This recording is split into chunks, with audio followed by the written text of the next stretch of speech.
Good afternoon and welcome to the Sunshine Coast Regional District regular board meeting of Thursday, September 22nd.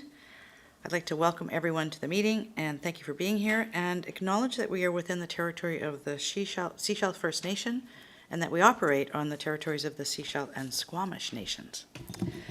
So we have an amended agenda in front of us. First, confirm that everybody has the amendments in front of them. Good. Okay. Awesome. Thank you. So I'd look for a motion to adopt the agenda as amended. Moved and seconded. All in favor? Thank you. And then I'd look for a motion to receive all of the reports and communications. Moved and seconded. All in favor? Thank you. So first up, we have the regular board meeting minutes of September 8th, 2022, pages 1 through 12. Are there any errors or omissions in these minutes? Seeing none, I'd look for a motion to adopt as presented. Moved and seconded. All in favor? Thank you. Any business arising from the minutes or unfinished business? Seeing none, we'll move to the Committee of the Whole recommendations, numbers 1, 2, 5, 6, and 8 through 10 of September 8th, 2022. Recommendations 3, 4, and 7 previously adopted. Are there any of these recommendations that you'd like pulled for separate consideration? Seeing none, I'd look for a motion to adopt the recommendations as outlined. Moved and seconded. All in favor? Thank you. It's item B. Now we're moving to item 16A. This came forward from this morning's meeting. So this is the Committee of the Whole recommendations number 1, 6, and 9 of this morning's Committee of the Whole meeting, pages 16A and 16B. Would you like to pull any of these recommendations for separate consideration? Seeing none, I'd look for a motion to adopt as presented. Moved and seconded. All in favor? Thank you. Then we've added an item 3B. This is a proposed Edwards Lake siphon installation, and we're having a presentation from the Assistant Manager of Utility Engineering. And I'm hoping that we actually let them into the meeting. Are we having Trevor Rutley? Is he our presenter? Is it Trevor Rutley? Okay, let me bring Trevor in. Thank you.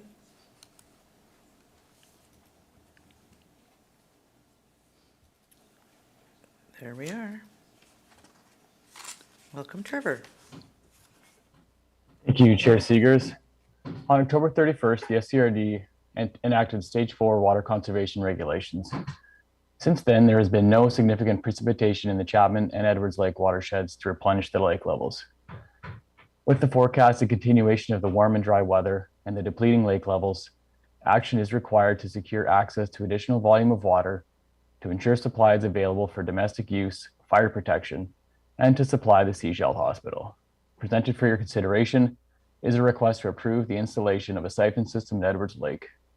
The Edwards Lake siphon will provide access to more than 500,000 cubic meters of additional water, enough to supply the community for roughly 16 additional days at current consumption rates. This request for approval of the siphon comes with 2 other requests: a letter to be sent to the Sechelt Nation asking for a letter of support for this project, and a budget of $350,000 to fund the installation to be from the Regional Water Service operating reserves.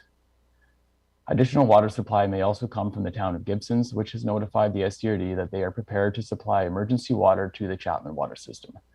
Staff also requests direction from the board to enter into a water servicing agreement with Gibson's to supplement water in the regional water system from the town's groundwater supply. Staff welcome any questions the board may have. Thank you. Directors, any questions or comments? Director Toth. Thank you. I guess this is sort of encompassing all of this and, a little bit more. We had an emergency operations center stood up sort of at this point last year. I'm just wondering if there's plans to do an EOC again, or if there isn't, why not, or why we haven't had one so far. Thank you. And is that a CAO question, or who would be addressing that? I can do this. Thank you for the question, Director. Yes, last year we activated the Emergency Operations Center. In fact, reviewing the staff report and accompanying letter that went to the town of Gibson's associated with the Stage 4 event last summer, it came through the Emergency Operations Center, not just through staff.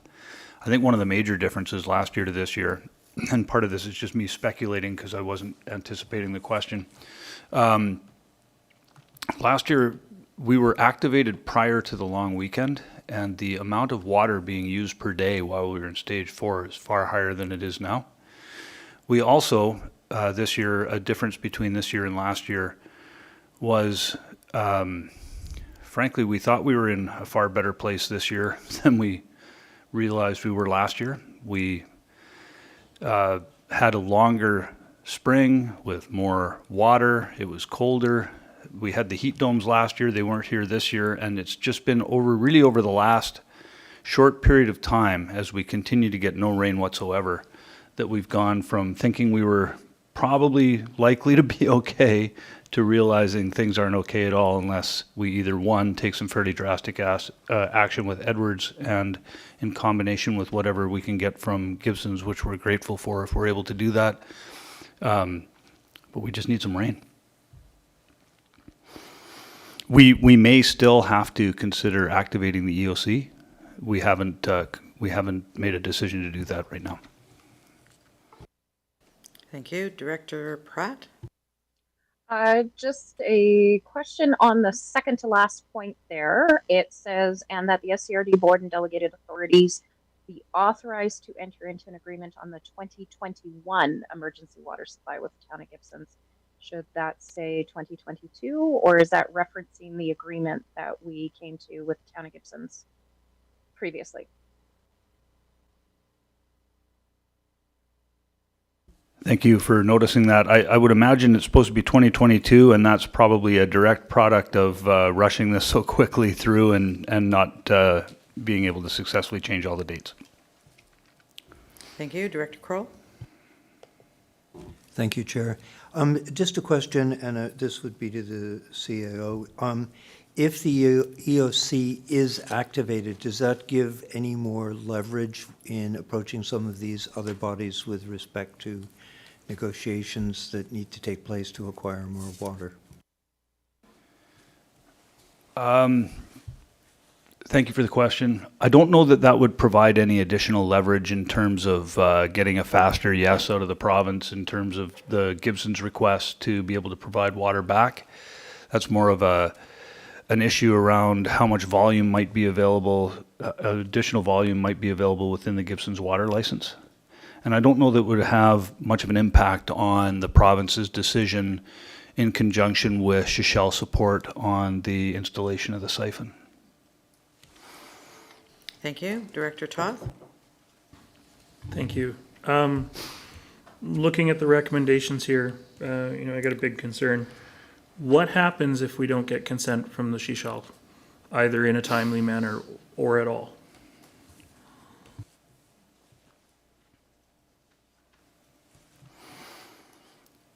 The simple answer, and I don't know if any of the content experts that might know more about this than I are able to offer something different. The answer from me at this point is I'm not sure.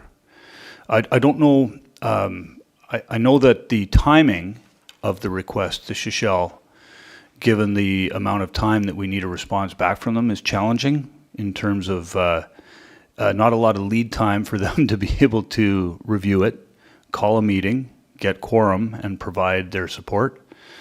It would be, I don't know why the actual request itself would be a huge challenge. I'm sure it's the timing is a challenge, but we're all on the same water system. We're all impacted equally with this water crisis. And if something happens, we're all affected equally as well. Thank you. Did we want to go to Mr. Walkie for some additional information?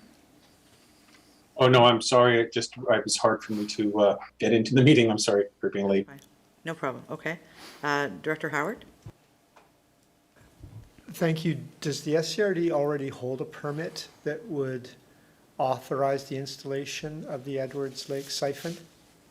Or is there a regulatory timeline there as well that could influence the proposed in-service date of early October?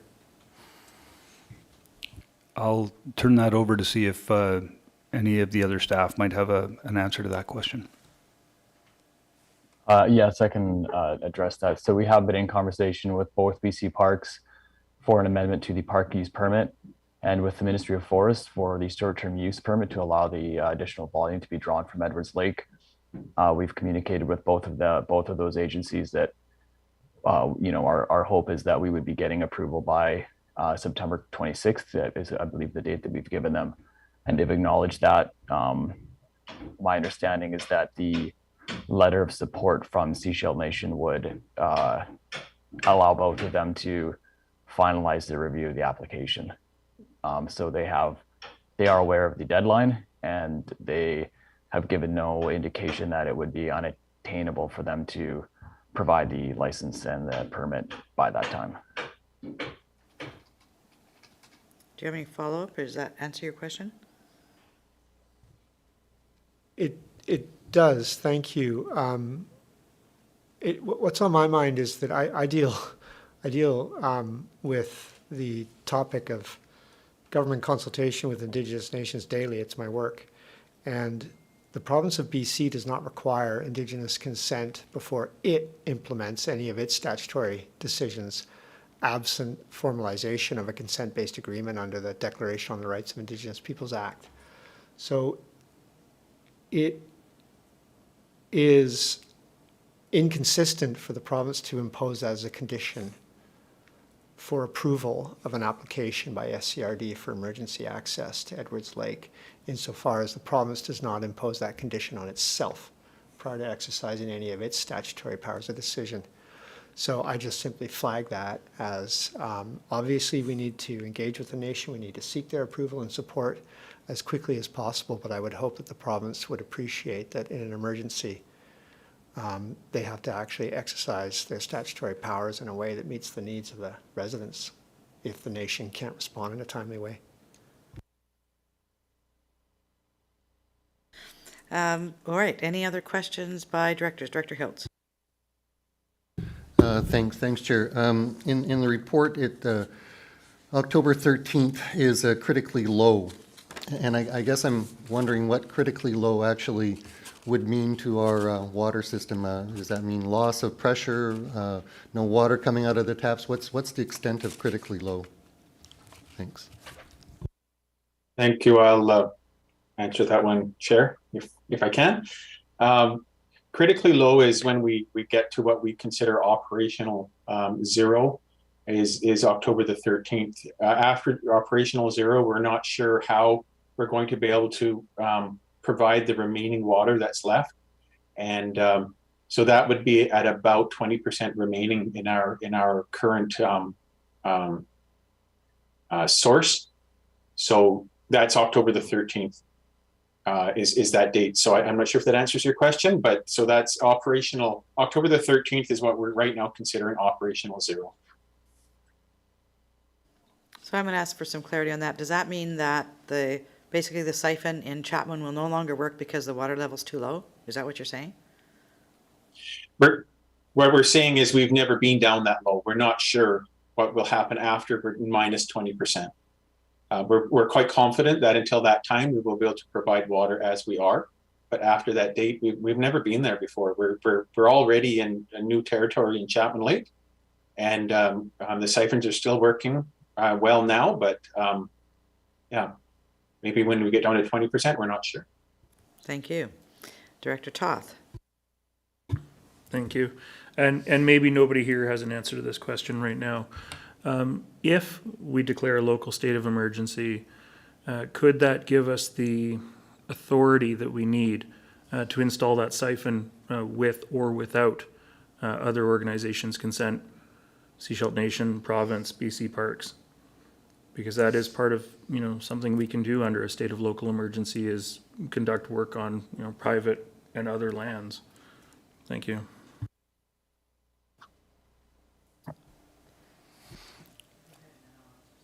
I would have to verify that.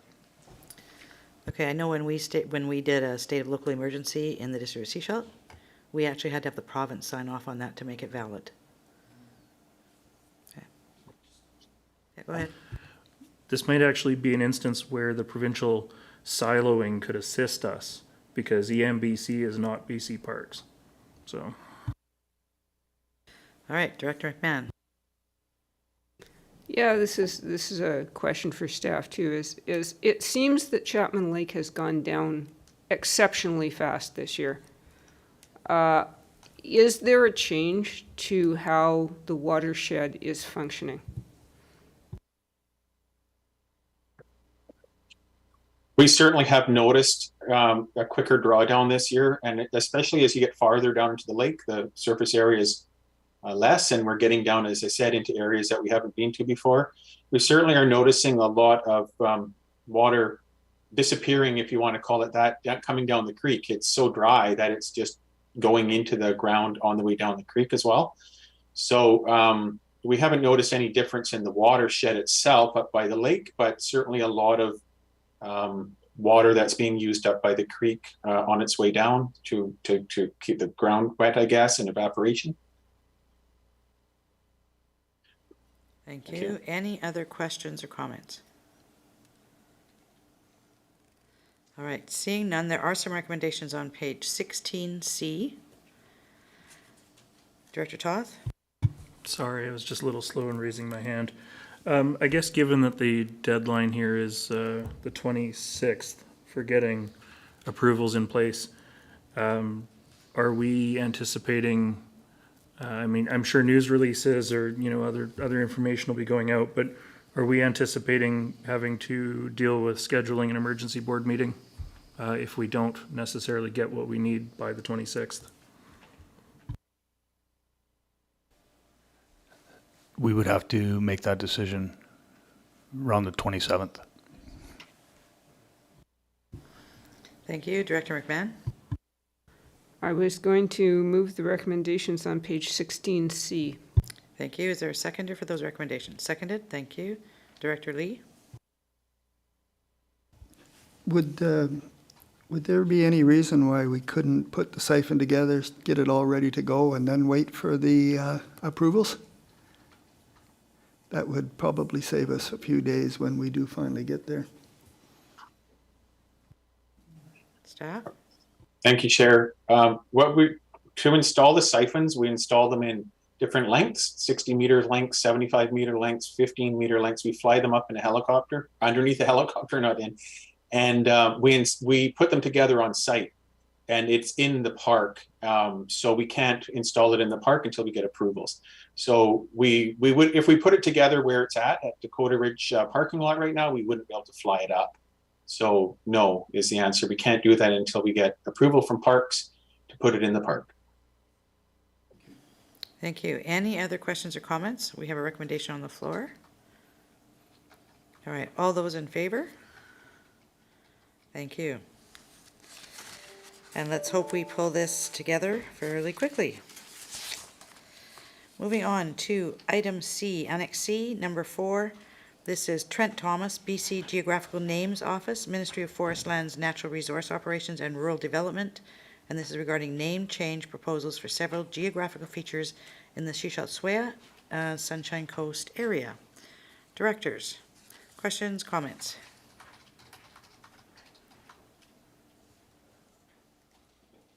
Director Lee? Thank you, Chair. I was a little disappointed to receive this at the same time as all of the other people got it, all the other two. I thought that it was a copy and a letter mailed to us with copies of our letter sent to the other areas, but that was incorrect. They all got custom letters directed to them, which I was going to said the same thing as ours, but I hope it didn't, because I noticed that they thought maybe we were the museum and archives, so a little surprised. So saying I'm disappointed is true. we should have been consulted prior. And I really wish they would have made it a referral so we could send it out to all the right groups and gather information and answer. But the way it's done now, we can't do that. So I don't believe we can do that. That would be a question. Could we treat it as a referral?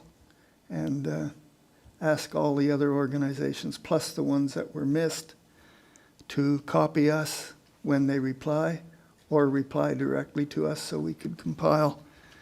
Would that be a good way to go forward? Staff, any input on that piece? I can start, and if GM Hall has any thoughts to add, that would be fine too. I guess the simple answer would be, as the board, you could direct staff to do any number of things. We have not factored in the work required to treat that as a referral and take the lead on reaching out to all the people that would provide comments, make sure those comments are brought back, assembled, and disseminated back to the province. We haven't contemplated that work, and it's not built into our capacity. But if so directed, I would imagine we would find a way. Thank you. Director McMahon? I'm going to follow up on that because basically this work is being downloaded on us because I don't see the province doing it. So they are not doing a proper public consultation. They apparently have no intention of doing this.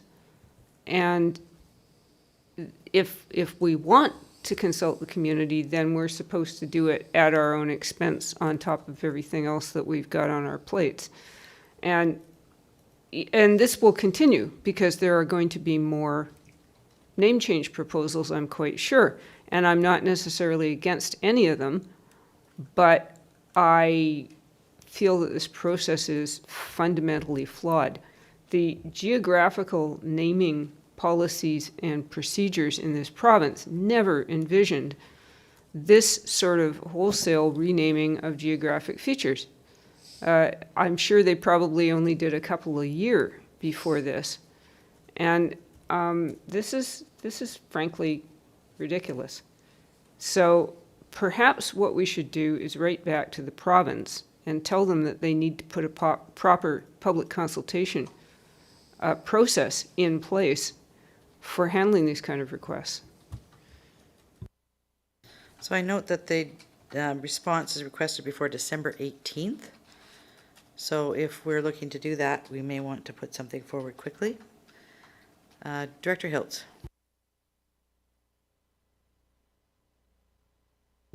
Yeah, thanks, Chair.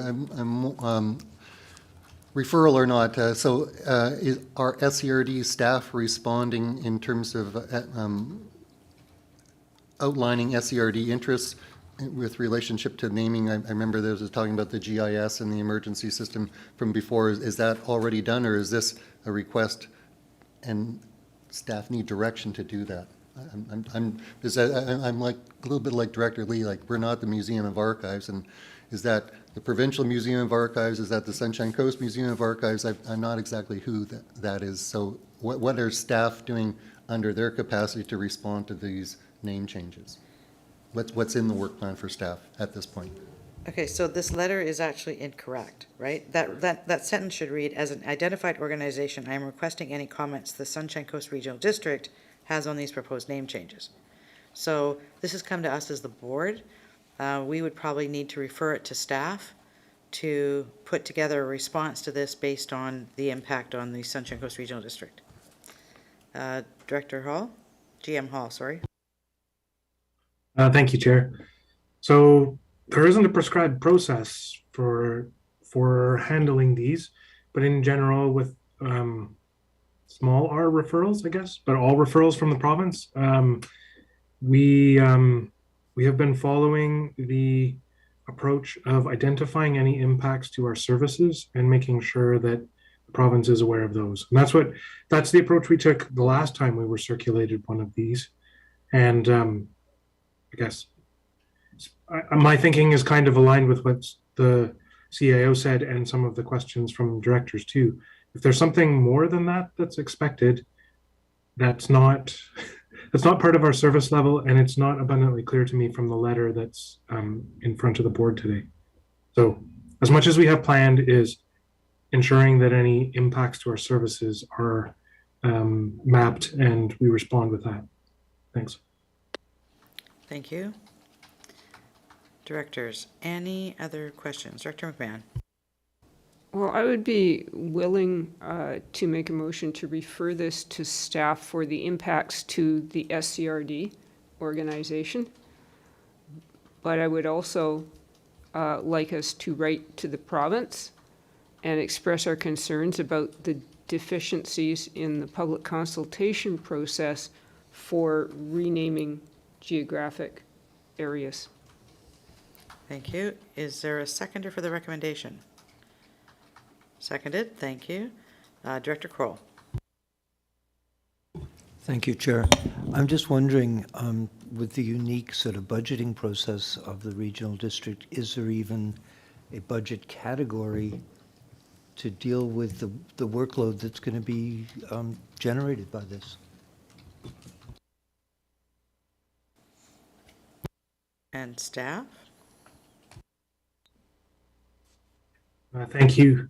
I believe we would treat this as a regional planning work item, and if as we get into it, there's time that's required from other services, like some of our protective services, on something specific, then we would address that accordingly, following the idea that the area that does the work is the one supplying the resources. Thanks. Thank you. Director Kroll? Thank you, Chair. The only thing I would recommend is that, because it isn't just a sort of a quick little thing you can do off the corner of your desk, I think it's going to be quite time-consuming and involving. And I would certainly recommend that the time spent on this is recorded to be able to reflect, the costs, actual costs involved. Thank you. All right, there's a recommendation on the floor. Any other, Director McMahon? Yeah, just a question about emergency services. So our emergency services covers off like the fire departments and stuff. Does it cover off organizations like Marine Search and Rescue, or are they separate?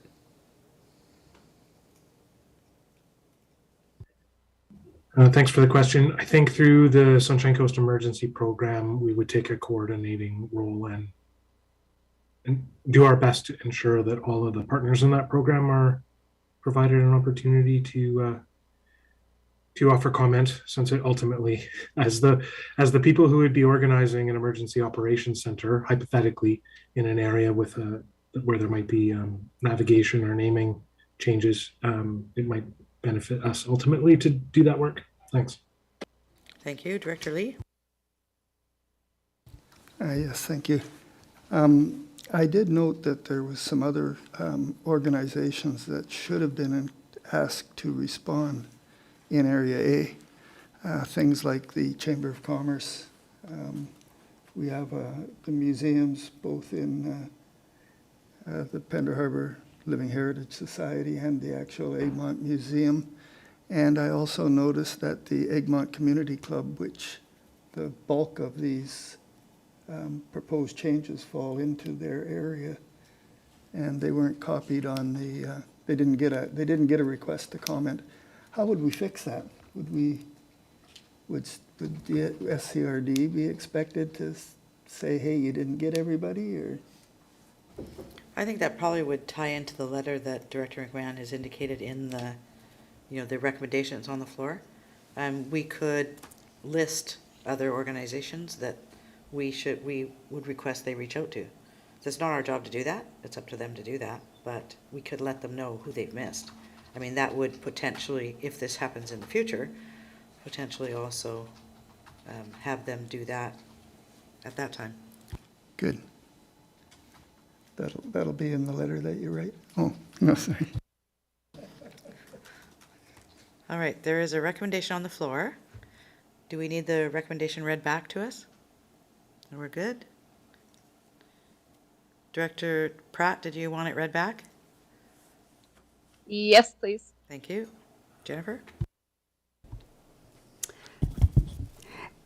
and that this item be referred to staff to assess the potential impacts to SCRD services, and a letter be sent to the Ministry of Forest Lands, Natural Resource or Operations and Rural Development, identifying the deficiencies in the public consultation process as to renaming geographic areas and identifying other organizations that should be consulted.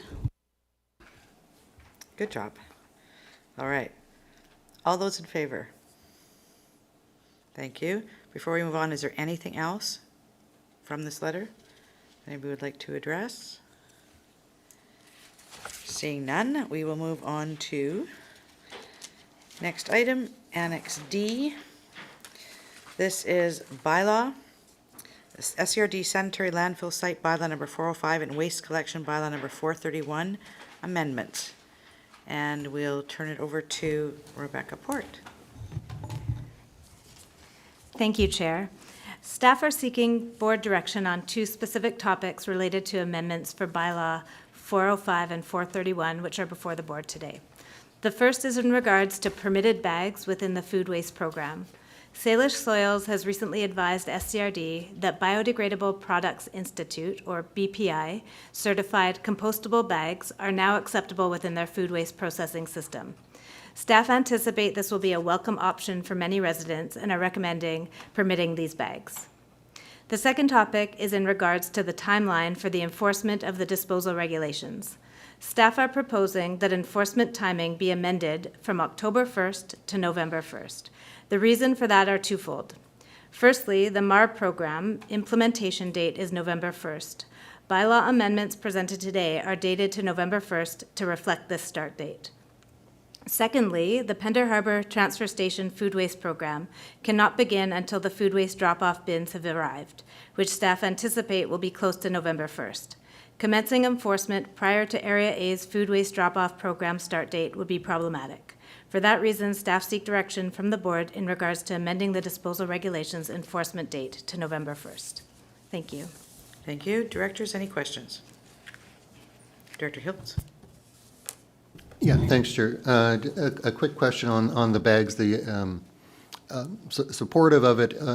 Does the local market now, can you go out and, I haven't gone shopping for a BPI compostable bag yet. So is this something you can do on the Sunshine Coast currently, or do suppliers supply this? Thanks. Thank you for your question.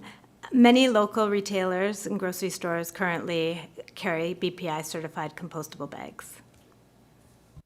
Thank you. Director Lee?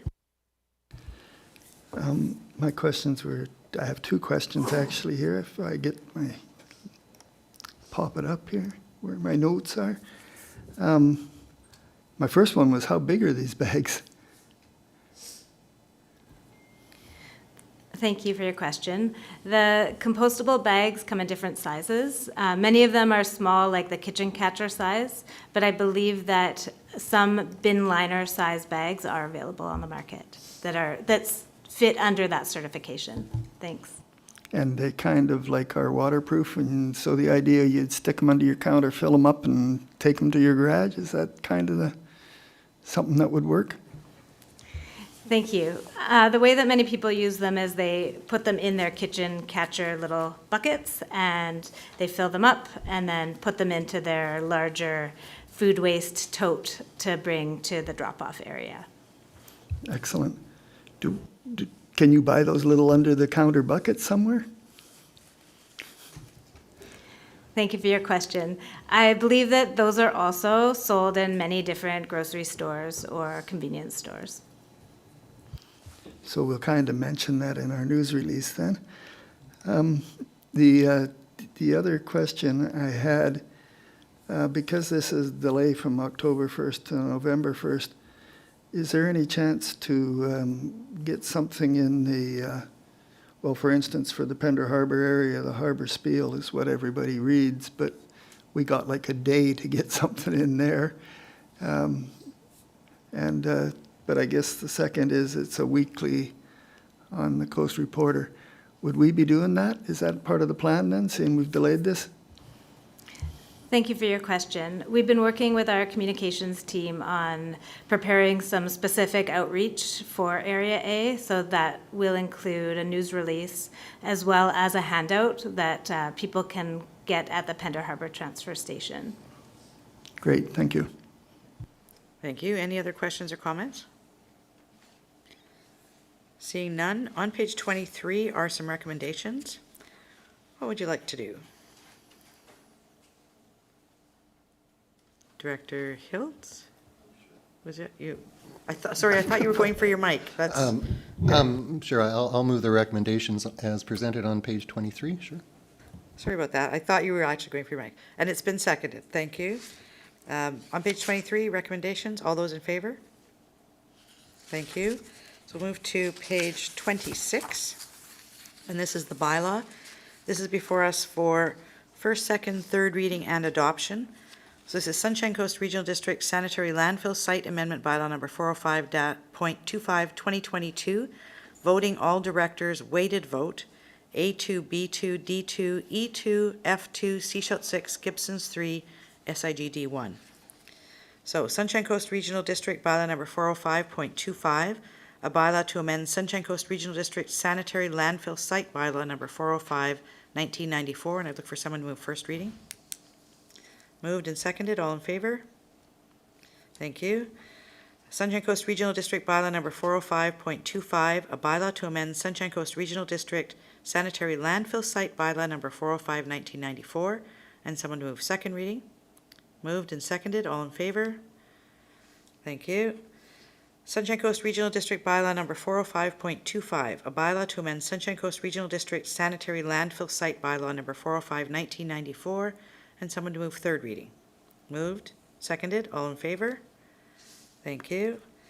And Sunshine Coast Regional District Bylaw number 405.25, a bylaw to amend Sunshine Coast Regional District Sanitary Landfill Site Bylaw number 405, 1994. And someone to move adoption. Moved, seconded, all in favor?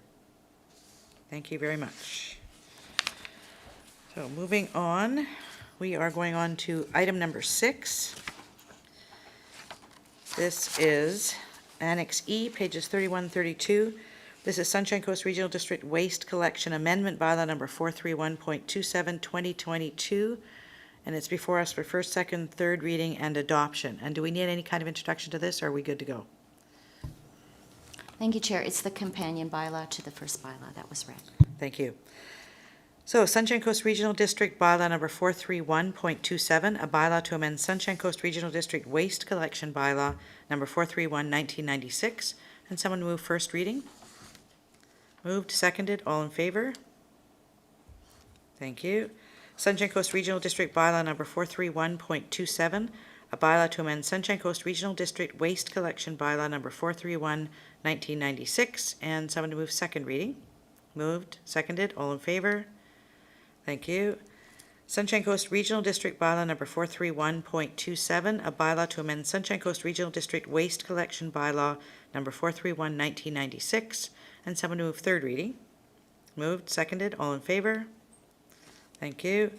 And Sunshine Coast Regional District Bylaw number 431.27, a bylaw to amend Sunshine Coast Regional District Waste Collection Bylaw number 431, 1996.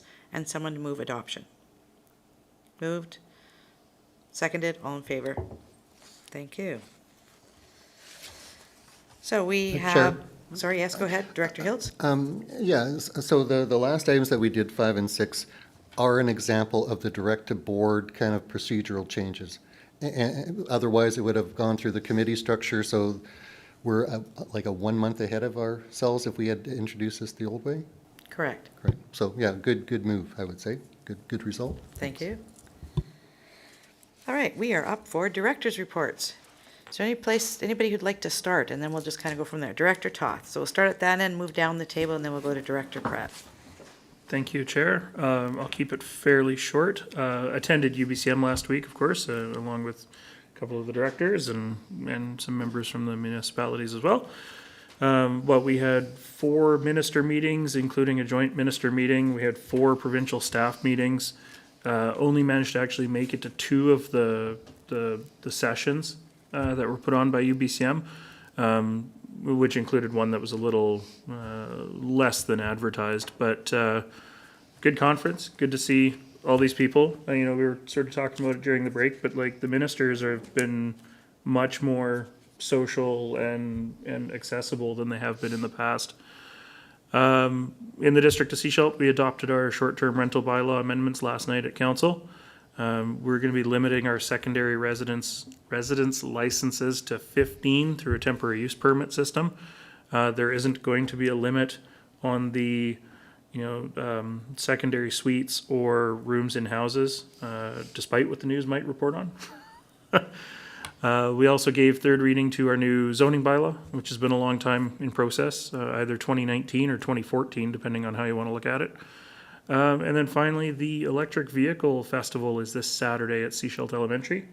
And Oktoberfest is going to be going on in downtown Sechelt at the restaurants and at Rockwood Lodge. So that's really all I have to report right now. Thank you. Thank you. Director Howard. Thank you. The only thing I have to report is that I attended the meeting of the Roberts Creek Official Community Plan Committee. Very light agenda, but I alerted the committee to the fact that the intention and the vision with respect to Bylaw 722 is that the next board would pick up the larger, more complex question of addressing land use and land use density, et cetera, and invited them to prepare themselves to support the new director in that work after October 15th. And that's the only update I have from Roberts Creek. Thank you. Director McMahon. Right. Well, we all went to UBCM. It's a terrible blur. I need to go back home and actually go back and review everything that we did because it's so much. And it really is an overwhelming experience. I just wanted to mention, though, one of the things that did concern me that came out of UBCM was that the new Fire Safety Act is going to force regional districts to adhere to the same building inspection standards as municipalities. So that means that we'll have to take on risk-based compliance monitoring and fire inspections. And that was not a popular topic, I gotta say, with rural directors across the province, because small rural volunteer fire departments do not have the capacity to do this. And this directive is not coming with any funding. Surprise, surprise. So there is a working group right now with UBCM and EMBC looking at the implications of this. And one of the phrases I heard, which was never expanded on, was possible implications for vacation rentals and home-based businesses. Really interesting. That's going to be one interesting report coming down, so just an FYI. On Sunday, September 18th, I attended the Sioux Big Oil event at Roberts Creek Elementary School, which incidentally has a wonderful playground. Holy, I think that's new equipment they've got in there. It made me want to go play, so they better have some adult evenings over there. On Wednesday, there was a touch base meeting with the Affordable Housing Society to see where everybody is at.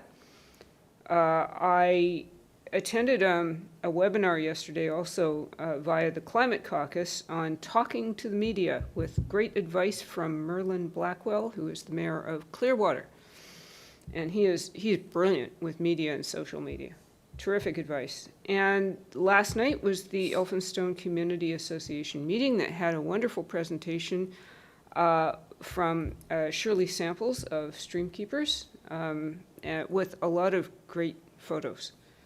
And next thing kind of on my horizon, other than all these all-candidate meetings, which I'm not getting to yet, is the Trash Bash.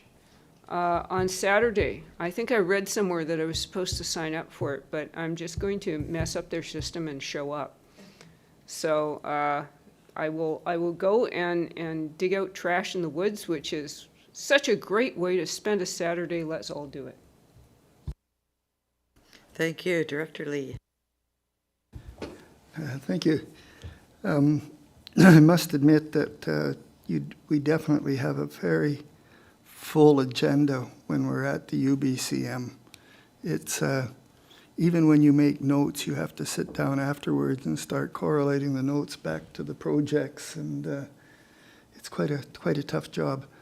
I did spend, and I got to admit, it took about a day, just making notes on the minister and the senior staff meetings. And a couple that I just wanted to mention that I thought were quite interesting, and that was when we met with the senior RCMP staff, and we requested that they find ways to fill the vacant positions at our RCMP detachment. And we asked them to collaborate with us to resolve the increase of drug activity in public spaces, homeless camps, prolific offenders. I did mention the Pender Harbor issues that we're experiencing right now. They were very willing to support us, but they don't really take the lead on it. They kind of just support us. Someone needs to take the lead on it, and I never did quite figure out who that's going to be. But anyways, that's some more to do. I'm surprised Donna didn't mention this one, but we met with the Honourable Josie Osborne, Minister of Land, Water and Resource Stewardship, and requested that she support the creation of the new community park on DL 1313 using the nominal rent tenure option. She was quite interested in that and gave us several advices on how to make sure that the application was as strong as it could be. She didn't come right out and say it, but I'll tell you, she sure left the impression she was supportive of it for us. And we did talk about changing harvesting practices to avoid environmental degradation and the social and physical impacts from the current inappropriate timber harvesting practices. Again, quite interested in that as well. I think we have a good person there that will help us with our goals, and I believe those things were well worth attending. The last one I wanted to mention is we met with Murray Rankin, Minister of Indigenous Relations, and Josie Osborne, Minister of Land, Water and Resource Stewardship. It was casually mentioned that there was an MOU signed by the Mir Minister and sent to all the departments, indicating that local government should be involved in negotiations with the First Nations. And we felt it wasn't happening yet. They listened. I don't know if anything will change, but we did that too. And finally, I got two subdivisions in my area that are very interesting, and I'm hoping we can get them through the system. In a regional district, small district like ours, two subdivisions are a big deal, you know. And somehow I'd like to see if we can push those through. One was very interesting. It's DL 397874, which is known as the Kleindale subdivision. And it's a young guy with a young family. And his proposal is to, well, first of all, he inherited a great big chunk of property. So that's a good thing. And his proposal is to sell a few of the larger lots that are within current zoning. And so that would be phase one of his subdivision. And then after that, he wants to get zoning changes and make multiple smaller lots for affordable housing. So I'd really like to see that happen. So I guess we'll be seeing more about that at the board as it goes forward, but I just thought I'd give everybody a heads up that we might be seeing that. So, thank you. Thank you. Director Kroll. Thank you, Chair Seekers. Yes, Team Sunshine Coast went to UBCM, and it was really good to, in fact, be together again and see people in person.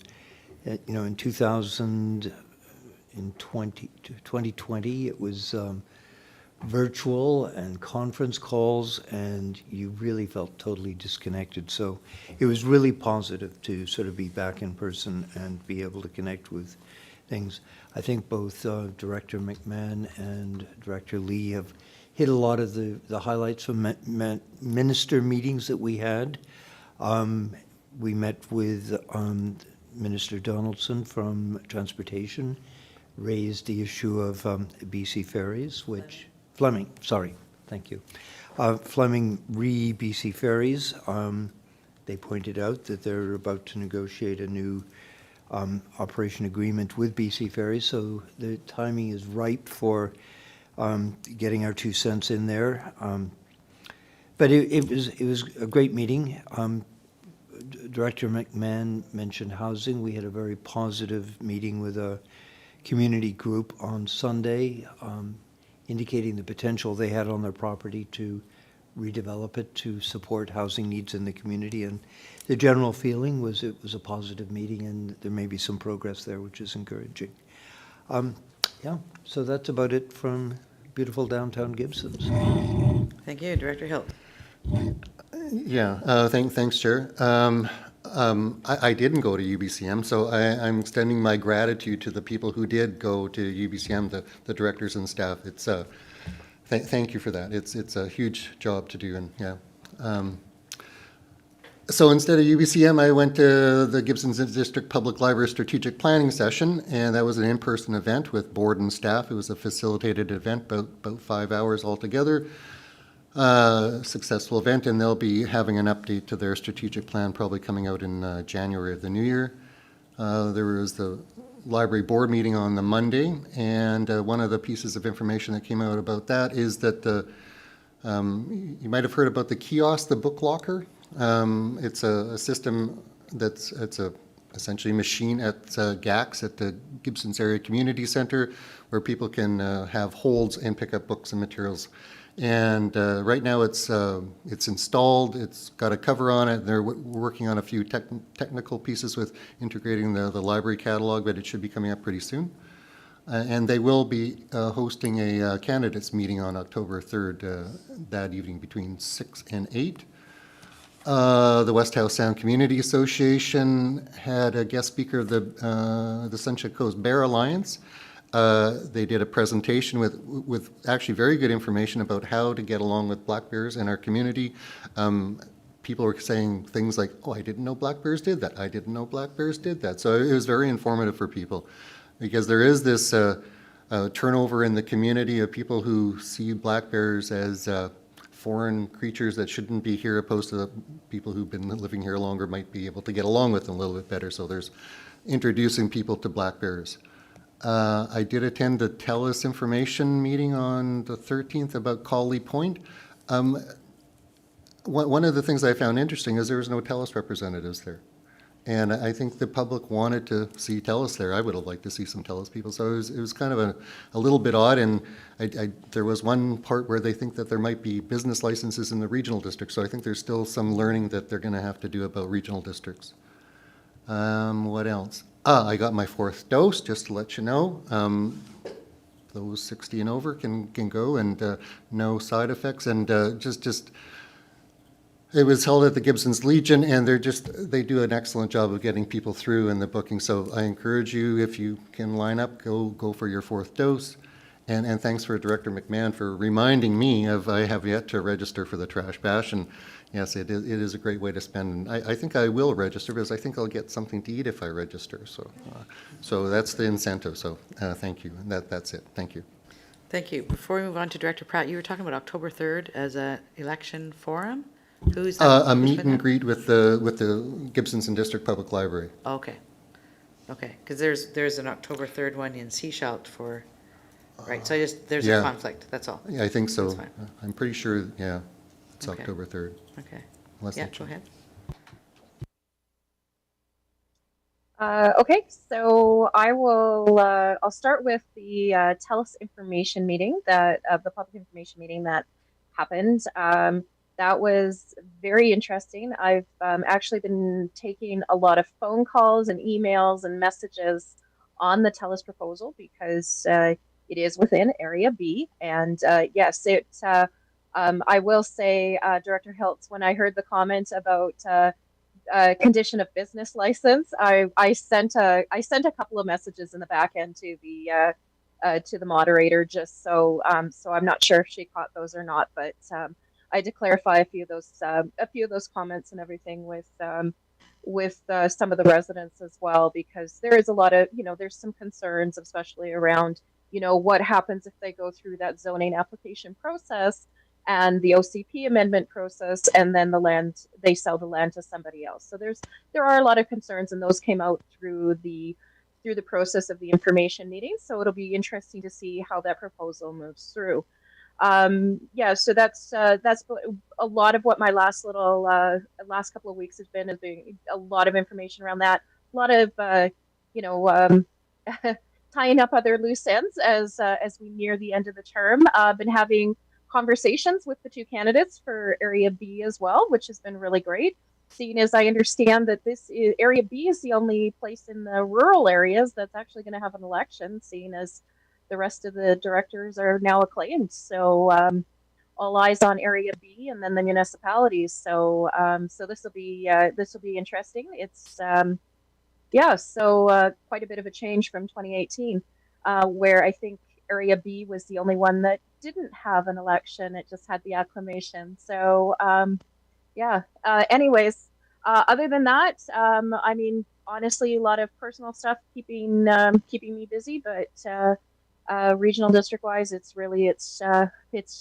just clearing off the plate before I hand the reins over to the next rep. I will say, on a personal note, I did receive my level 2 with LGLA, with the Local Government Leadership Academy, and had I attended UBCM, I would have been able to get the certificate there. Instead, I received it in the mail. I know Darnelda saw it because she helped me pack it, and but yeah, so, and it's still packed somewhere, but yeah, so that was exciting. And technically I could have applied for my 3rd level as well, but so be it. Anyways, that's about it from me. Thank you. All right, everybody's been talking about UBCM, that's Union of BC Municipalities Conference. Yes, we had 2 meetings with Ministry of Transportation, one with staff and one with the minister, and the one with the minister was around ferries. But the one with staff was talking about stormwater management and collaborative planning. Because what we've been a little frustrated with, I think, at the table here is the lack of engagement we've had at the planning level with Ministry of Transportation around road infrastructure, given that there is funding that we're sitting on that could go towards active infrastructure. So I think positively, we may be moving forward together.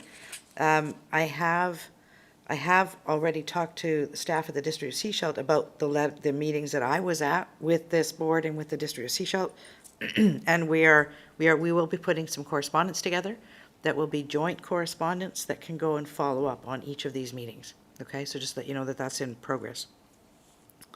I attended the Wood Expo put on by the Community Forest. Amazing work that gets done here in the community.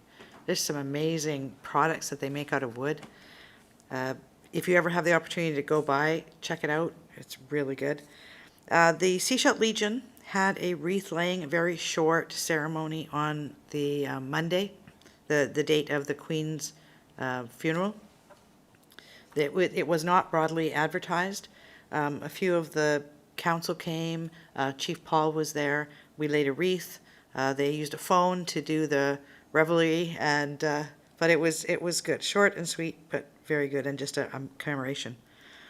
I also attended the TELUS Public Information Session. A number of us attended the policing meeting, the quarterly policing meeting from the RCMP. They present stats, and it's an opportunity for us to engage with the RCMP on behalf of the community. We have requested that the RCMP come back with some kind of format for stats that can be included in our agendas for the public. They go into a little more detail with us, stuff that they wouldn't necessarily want to get out publicly, but we want to make sure that the community is aware of what's going on there. And as you know, I did an interview again today with regards to short-term rental bylaw in the District of Sechelt. I've probably done 5 or 6 of them in the last week, and I wish they'd go to Gibson's and talk to Gibson's, but it's not happening. So that's all I've got. Any new business? Yes, Director McMahon.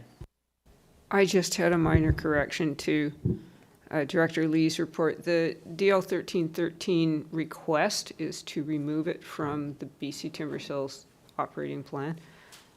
The future status might be a park or it might not. Nobody has determined yet where we're going. Thank you. Thank you. All right, seeing no further hands up, we are going to be going in camera in this meeting. So I'd look for a motion that the public be excluded from attendance of the meeting in accordance with section 91, subsection A, D, F, G, I, K, and 2B of the community charter. Would someone like to make that recommendation? Moved? Seconded? All in favor? Thank you. Now, let's see who we have in our attendee gallery. All right, and we will have our Fire Chief Patrick Higgins probably leave us as well. And I don't see any questions. No questions have come forward. All right, we will, yes? No, she's not there. So we are going to go in camera. Yeah, I think we need to take a break at this point. Yes, can we have a recess? And there is a meeting going on that will be informing some of the information in the next part of this meeting. So Lori, what we'll do is once they're complete that, we will text you and let you know that we're coming back in. About how long? I don't know. Maybe half an hour, she said? Oh, Okay. okay. And it's already locked, isn't it?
Welcome back to the board meeting of the Sunshine Coast Regional District, Thursday, September 22nd, and I'd look for a motion to adjourn. Moved and seconded, all in favor? Thank you very much. Good night. Thank you. 5:53, yeah.